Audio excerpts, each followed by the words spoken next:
Last conference.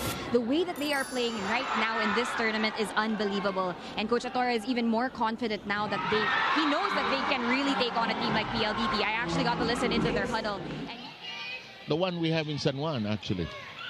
In the meantime,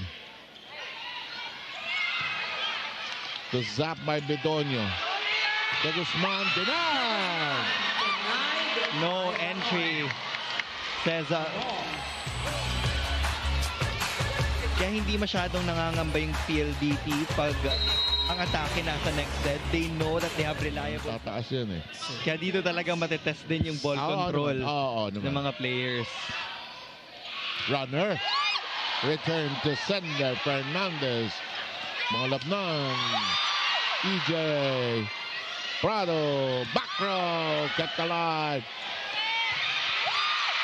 Second longest rally is over. And listen to this crowd roar. And Majoy Baron. But hindi pa siya pwede maglaro because she's part of the Alas Pilipinas school. That is the rule that governs everybody. In the meantime, Horvina, and there's a tournament coming up. Lakas lang serve. Fajardo just knew what to do there. I will assume. Baka happy birthday, KKD. This is in play.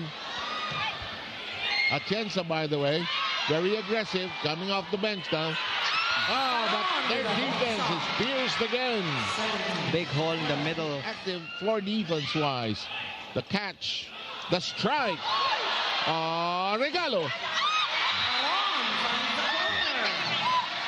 Early gift from next led.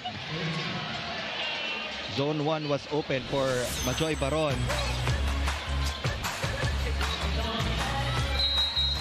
And when you're in that middle, you know when it's a regalo.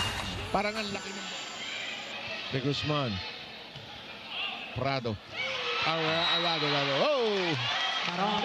Right in front of the Don Guidetti, and he said, oh boy, that hurts.